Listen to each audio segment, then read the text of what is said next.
दोस्ती आपको पिछले वीडियो के अंदर जो मैंने आपको बताया था कि बीएड सेकेंड ईयर के सिलेबस के अंदर फर्स्ट यूनिट आपको बताई थी इंट्रोडक्शन टू कंप्यूटर के बारे में। और इसके अंदर जो टॉपिक थे इनपुट डिवाइस और आउटपुट डिवाइस, उसके बारे में मैं आपको बताने जा रहा हूँ। ये जो टॉपिक मैं आपको करा रहा हूँ ये केवल आरकेसीएल के अंतर्गत ही इम्पोर्टेंट नहीं है, ग्रेजुएशन के अंदर में भी ये टॉपिक यूज़ होते हैं। जैसे बीए, बीएससी, बीकॉम या बीसीए के अंदर में भी इन टॉपिक्स का यूज़ किया जाता है। और आजकल जितने भी कंपटीशन एग्ज़ाम हो गए उसमें कंप्यूटर के भी क्वेश्चंस आते हैं, तो उनके लिए भी ये टॉपिक बहुत इम्पोर्टेंट रहेंगे। बात आती है इंट्रोडक्शन टू कंप्यूटर। तो इंट्रोडक्शन टू कंप्यूटर के अंदर जो है कि कंप्यूटर क्या है, तो हम जानते हैं कि हम जो है केवल मानव भाषा जो होती है वो हम जानते हैं, और मानव भाषा को मशीन भाषा में बदलने के लिए हमको जो है उपकरण कंप्यूटर की आवश्यकता होती है। कंप्यूटर एक ऐसा इलेक्ट्रॉनिक डिवाइस है जो इजीली ह्यूमन लैंग्वेज को मशीन लैंग्वेज में कन्वर्ट कर देता है। और ऐसा उपकरण जो ह्यूमन लैंग्वेज को मशीन लैंग्वेज बदलते हैं उनको बोलते हैं इनपुट डिवाइस बोलते हैं। ऐसे ही इसके अंदर जो मशीन लैंग्वेज जो कंप्यूटर में तैयार हो जाती है उसको देखने के लिए, सुनने के लिए फिर उपकरण की ज़रूरत पड़ती है जिनको हम आउटपुट डिवाइस बोलते हैं। ये आउटपुट डिवाइस जो होते हैं वो मशीन लैंग्वेज को ह्यूमन लैंग्वेज में बदलते हैं। यहाँ देखो ये ह्यूमन लैंग्वेज जो है सीधी कन्वर्ट हो रही है मशीन लैंग्वेज में, और यहाँ पर आपका कंप्यूटर है, ये आपका कंप्यूटर है जो क्या कर रहा है, ह्यूमन लैंग्वेज को मशीन लैंग्वेज में बदल रहा है। ऐसे ही इसके अंदर ये मशीन लैंग्वेज है जो ह्यूमन लैंग्वेज में बदल रही है। यही आपका कंप्यूटर जो है वापस जो है आपका machine language to human language में कन्वर्ट करता है। तो परिभाषा क्या हो गई, इसकी डेफिनेशन ये हो गई, कंप्यूटर एक ऐसा उपकरण है जो मानव भाषा को मशीन भाषा में बदलता है और मशीन भाषा को मानव भाषा में बदलता है। Computer is a electronic device which convert human language to machine language and machine language to human language. जब आपका ह्यूमन लैंग्वेज मशीन लैंग्वेज में कन्वर्ट हो रहा होता है तो उसके लिए इनपुट डिवाइस होता है। आप इनपुट डिवाइस की भी डेफिनेशन बना सकते हैं कि input device is a instrument which convert human language to machine language. Input device ऐसे उपकरण है जो मानव भाषा को मशीन भाषा में बदलते हैं। And also we have output device. यहाँ पे देखो ये रहा, output device is a instrument which convert output device is an instrument which convert machine language to human language। यहाँ पर आउटपुट डिवाइस ऐसे उपकरण है जो मशीन भाषा को मानव भाषा में बदलते हैं। अब हम देखते हैं कि ऐसे कौन कौन से उपकरण हैं यहाँ पर कि जो मानव भाषा को मशीन भाषा में बदलते हैं। तो देखो ये इनपुट डिवाइस की लिस्ट है। पहला है कीबोर्ड, दूसरा माउस, तीसरा स्कैनर, चौथा जॉयस्टिक और पांचवा वेब कैमरा, छठा ओएमआर, सातवां ओसीआर, आठवां एमआईसीआर, नौवां बीसीआर और फिर है आपका माइक्रोफोन। कीबोर्ड जो है इसके अंदर आप कीबोर्ड को देखोगे ये टाइप से रिलेटेड है, और कीबोर्ड के लिए जो है इसको ये कहा भी जाता है कि ये CUI सिद्धांत पर काम करता है।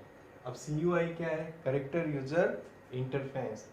CUI जो है कैरेक्टर यूजर इंटरफेस है, और इनके लिए जो होता है आपका MS-DOS, single user operating system में MS-DOS and PC-DOS, multi user operating system के अंदर जो है इसके अंदर लाइनक्स और यूनिक्स होता है।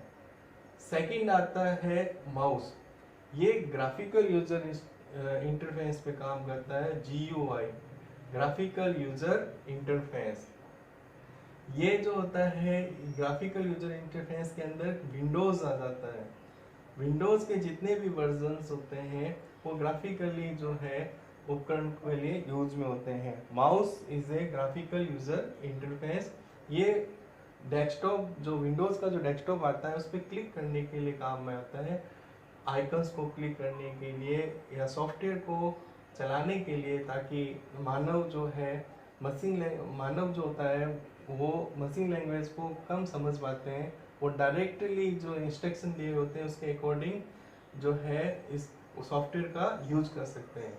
तो क्लिक करने के लिए, डबल क्लिक करने के लिए इसका यूज किया जाता है। स्कैनर, स्कैनर जो होता है ये आपका जो ग्राफिकल और टेक्स्ट जो होता है उसको स्कैन करने के काम में आता है। जैसे हमारे कोई डॉक्यूमेंट होता है या इसके अंदर जो है फोटोज होती है वो हम कंप्यूटर में डालना चाहते हैं तो हम स्कैनर नाम का उपकरण का उपयोग करते हैं। टेक्स्ट से रिलेटेड या ग्राफिकल जो होता है उससे रिलेटेड कोई भी चीज़ होती है उसमें स्कैनर का हम यूज करते हैं। फिर आता है आपका जॉयस्टिक। जॉयस्टिक जो होता है वीडियो गेम्स के अंदर यूज होता है। आजकल जो है डिफरेंट टाइप की जॉयस्टिक्स का यूज़ होने लग गया है। हम देखते हैं कि ड्राइविंग के अंदर हम जाते हैं, लाइसेंस लेने जाते हैं तो वहाँ पे भी जो है ऑन इसके अंदर जो है सॉफ्टवेयर के थ्रू जो है कार को चलाया जाता है। जो हैंडल होते हैं, गियर होते हैं, वो सारे जॉयस्टिक्स के बने होते हैं। आजकल जो है गेम पार्लर भी होते हैं जहाँ पर डिफरेंट टाइप के गेम्स होते हैं बाइक संबंधी, तो गेम्स के लिए जो इसमें जॉयस्टिक का यूज होता है। वेब कैमरा, हम अपनी इमेज, हिलती डुलती इमेज अगर अपन कंप्यूटर में डालना चाहते हैं तो हम वेब कैमरे का उपयोग करते हैं। वेब कैमरा जो होता है इसके द्वारा जो है हम ऑनलाइन जो है कोई भी इंटरव्यू हम दे सकते हैं। उसके लिए हमारे पास में माइक्रोफोन, वेब कैमरा और इंटरनेट का कनेक्शन होना ज़रूरी होता है। और इसके थ्रू जो है हम ऑनलाइन एग्ज़ाम दे सकते हैं। ऑडियो वीडियो कॉन्फ्रेंस के लिए भी आपको वेब कैमरे की ज़रूरत पड़ती है, जिससे आपकी क्लिप्स होती है या वीडियो क्लिप्स होती है वो वेब कैमरे के थ्रू जाती है। फिर आता है आपका OMR। OMR जो है ऑप्टिकल मार्क रीडर है। ये जो है आपका ये OMR सीट जो हम कंपटीशन एग्ज़ाम देते हैं तो हम देखते हैं एक पुस्तिका होती है जिसके अंदर 100 क्वेश्चंस होते हैं जिनके आंसर OMR सीट में देने पड़ते हैं। उसको पेंसिल या पेन से ब्लैक किया जाता है। तो इस प्रकार जो है OMR सीट को चेक करने के लिए या OMR सीट को रीड करने के लिए OMR मशीन होती है। ये भी आपका इनपुट डिवाइस है। इन OMR सीटों का अधिकतर उपयोग बैंकों के अंदर, कंपटीशन एग्ज़ाम के अंदर जो है उत्तर पुस्तिका को चेक करने के लिए, OMR सीट को चेक करने के लिए किया जाता है। यूनिवर्सिटी के अंदर किया जाता है या इसके अंदर जो है आपकी एडमिन के अंदर जो IAS RS के जो कंपटीशन एग्ज़ाम होते हैं जो आजकल तो ऑनलाइन होने लग गए, लेकिन इसके अंदर अधिकतर कुछ एग्ज़ाम ऐसे भी हैं जो अभी भी OMR सीट पर होते हैं, तो उनको चेक करने के लिए यूज किया जाता है। OCR, इसको बोलते हैं ऑप्टिकल करेक्टर रीडर बोलते हैं। ये एक मशीन होती है जो ATM मशीन में भी लगी हुई होती है और स्वैप मशीन में भी इसका उपयोग किया जाता है। ये जैसे अपने बैंक के अंदर क्रेडिट कार्ड, डेबिट कार्ड जो होते हैं उनको रीड करने के लिए OCR मशीन का उपयोग किया जाता है। फिर आता है आपका MICR, magnetic ink character reader. ये भी आपका इनपुट डिवाइस है। बैंक के जो चेक होते हैं एक विशेष प्रकार की चुंबकीय सही से प्रिंटेड होते हैं, तो जो बैंक के चेक को चेक करने के लिए MICR मशीन का उपयोग किया जाता है, जिसको बोलते हैं मैग्नेटिक इंक करेक्टर रीडर। यह मशीन अधिकतर बैंकों में पाई जाती है। BCR, bar code reader. BCR machine जो होती है ये आपके जो बार कोड होते हैं, जैसे हम हेड पोस्ट ऑफिस में जाते हैं, हमारी किताबों के पीछे कुछ लाइनें होती हैं जिसको अपन बार कोड बोलते हैं, तो उससे क्या होता है हमारे को प्रोडक्ट की पूरी डिटेल बन जाती है। उसकी एक्सपायर डेट क्या है, ये प्रोडक्ट कौन सी डेट को बना है, किस कंपनी के अंदर है, इसका प्रोडक्ट कोड क्या है, वो सारी की सारी जानकारी BCR से हो जाती है। हम हेड पोस्ट ऑफिस में जाते हैं, हम इसके अंदर जो स्पीड पोस्ट AD कराते हैं तो उसमें स्लिप लगानी पड़ती है, तो उसके ऊपर भी BCR कोड होते हैं। तो VCR कोड जो होते हैं प्रोडक्ट के ऊपर, बुक्स के ऊपर, कॉपियों के ऊपर, फिर बैक साइड के अंदर VCR कोड होते हैं जो उसके लिए VCR मशीन का उपयोग किया जाता है। ये भी इनपुट डिवाइस है। माइक्रोफोन, माइक्रोफोन जो होता है, अगर हम हमारी अपनी आवाज़ जो है इसके अंदर कंप्यूटर में अगर अपन डालना चाहते हैं, क्योंकि ऑनलाइन जो भी आपका कंपटीशन एग्ज़ाम होगा उसके अंदर जो है वेब कैमरा और माइक्रोफोन दोनों की ज़रूरत पड़ेगी। आप ऑनलाइन जो है इसके अंदर वीडियो कॉलिंग या वीडियो कॉन्फ्रेंस के अंदर अगर आप जाते हैं तो वेब कैमरा और माइक्रोफोन की ज़रूरत पड़ती है। माइक्रोफोन के थ्रू हम अपनी आवाज़ को कंप्यूटर में डालना चाहते हैं तो माइक्रोफोन का उपयोग करते हैं। If we insert our voice input in the computer, then we use input device microphone। तो माइक्रोफोन जो होता है ये हमारी वॉइस को कंप्यूटर में डालता है। तो ये जो हमारी जो है keyboard, mouse, scanner, joystick, web camera, OMR, OCR, MICR, VCR, microphone, ये सारे के सारे इनपुट डिवाइस हैं। तो ये वो उपकरण है जो मानव भाषा को मशीन भाषा में बदलते हैं। अब बात करते हैं कि ऐसे कौन कौन से उपकरण हैं जो मशीन भाषा को मानव भाषा में बदलते हैं, तो वो आउटपुट डिवाइस में काउंट होते हैं। तो आउटपुट डिवाइस में पहला जो उपकरण आता है मॉनिटर, दूसरा प्रिंटर, चौथा प्लॉटर और फिर आता है प्रोजेक्टर। मॉनिटर, मॉनिटर जो डिस्प्ले का काम करता है। मॉनिटर जो होते हैं आपके, अगर आप अपना डिस्प्ले जो होता है देखना चाहते हो तो मॉनिटर उपकरण काम करेगा।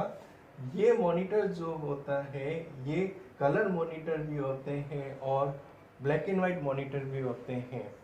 अब कलर मॉनिटर और ब्लैक एंड वाइट मॉनिटर के अंदर अंतर ये होता है कि जो ब्लैक एंड वाइट मॉनिटर होता है उसमें एक ही इलेक्ट्रोड होता है जिसको अपन जो होता है उसकी वजह से उसको हम मोनोक्रोम मॉनिटर या ब्लैक एंड वाइट मॉनिटर बोलते हैं। जबकि कलर के अंदर जो होता है वो 3 इलेक्ट्रोड होते हैं, रेड, ग्रीन और ब्लू, जिस वजह से उसको कलर बोलते हैं। इसके अलावा आजकल लेटेस्ट टेक्नोलॉजी के भी मॉनिटर आने लगे, जैसे LCD है, LED है, प्लाज्मा है। प्रिंटर, प्रिंटर जो होता है वो प्रिंटिंग से रिलेटेड होता है। अगर अपन किसी पेज पे प्रिंट निकालना चाहते हैं तो प्रिंटर की ज़रूरत पड़ती है। तो प्रिंटर जो होता है इसके अंदर जो ये भी आपके डिफरेंट टाइप के प्रिंटर्स होते हैं। इसके अंदर जो है ब्लैक एंड वाइट प्रिंटर्स भी आते हैं, कलर प्रिंटर है, लेजर प्रिंटर है। तो इसके अंदर जो है इनको भी कैटेगरी के अंदर इसको डिस्ट्रीब्यूट कर दिया गया है। तो प्रिंटर जो है इसके अंदर जो है ये आपका इंकजेट प्रिंटर होते हैं। इंकजेट प्रिंटर को भी उसमें क्रिस्टल इंक का यूज होता है, उसको अंदर भी ब्लैक एंड वाइट और कलर है। लेजर प्रिंटर भी होते हैं जिसके अंदर जो है black and white laser printer and colour laser printer होते हैं। इसके अलावा कुछ अदर प्रिंटर भी होते हैं जिसके अंदर जो है ये जैसे डेजीवेल प्रिंटर है, इसके अंदर आपका डॉट मैट्रिक्स DMP प्रिंटर है। तो ये सारे इसके अंदर आते हैं। प्लॉटर, प्लॉटर जब अपन प्रिंटिंग को जो है लार्ज स्केल पे, बड़े स्केल पे अपन जो है निकालना चाहते हैं तो हम प्लॉटर का उपयोग करते हैं। बड़े पेज जैसे प्रिंटर तो A4 लीगल पेज तक आपका जो है प्रिंट निकाल सकता है, और उससे अगर आप A3 पेज तक निकाल सकता है, तो उससे ऊपर आप प्रिंटिंग निकालना चाहते हो तब आपको प्लॉटर की ज़रूरत पड़ती है।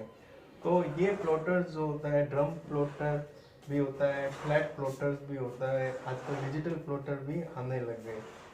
तो इसके अंदर जो है फ्लैट प्लॉटर्स भी यूज़ होते हैं, जैसे इसके अंदर STD मशीन, और आजकल जो है टिकट कंडक्टर बस में भी यूज़ लेते हैं उस मशीन का, जैसे टिकट आपको प्रिंट निकाल के आपको टिकट का प्रिंट दे देते हैं। प्रोजेक्टर जो होते हैं, जो हमारा मॉनिटर होता है वो स्मॉल लेवल के अंदर डिस्प्ले करता है। आप लार्ज स्केल पर जो होम थिएटर के अकॉर्डिंग जो है आप मूवी देखना चाहते हो, बड़े स्केल लेवल पे आप मूवी देखना चाहते हो तो प्रोजेक्टर का उपयोग करते हो। एक और आता है इसके अंदर स्पीकर। स्पीकर जो है ये आवाज़ देता है। आवाज़ जो हमने आवाज़ माइक्रोफोन से कंप्यूटर में डाली है और उसको हम सुनना चाहते हैं तो हमारे पास में स्पीकर भी होने चाहिए। तो ये स्पीकर क्या करता है कि हाई लेवल पे जो है हमको आवाज़ देता है, आवाज़ हमको सुनाई देती है। तो स्पीकर भी आपका आउटपुट डिवाइस के अंदर काम आता है। तो इसके अंदर जो है एक चीज़ और मैं आपको बताना चाहूँगा, जो प्रिंटर है उसके अंदर ये दो क्वालिटी होती है कि कुछ प्रिंटर ऐसे होते हैं जिसके अंदर जो है रिबन का यूज होता है। तो वैसे प्रिंटर को दो कैटेगरी में बांटा हुआ, इम्पैक्ट प्रिंटर और non impact printer. Impact printer वो होते हैं जिसमें रिबन का यूज होता है। जैसे आप टाइपिंग मशीन में आप जाते हो, पेज लगाते हो, तो रिबन के ऊपर हथौड़ा पड़ता है जिससे प्रिंट होता है। तो ये जो प्रिंटर है इम्पैक्ट प्रिंटर कहलाएंगे, जिसमें रिबन का यूज होता है। नॉन इम्पैक्ट वो प्रिंटर होते हैं जिसमें रिबन का यूज नहीं होता, जैसे लेजर प्रिंटर और आपका इंकजेट प्रिंटर, वो नॉन इम्पैक्ट प्रिंटर कहलाएंगे। उसमें रिबन का यूज नहीं होता, इंक और पाउडर का यूज होता है। इंक का यूज होता है इसमें आपका इंकजेट प्रिंटर में, और पाउडर का हीटिंग का यूज होता है आपके लेजर प्रिंटर में।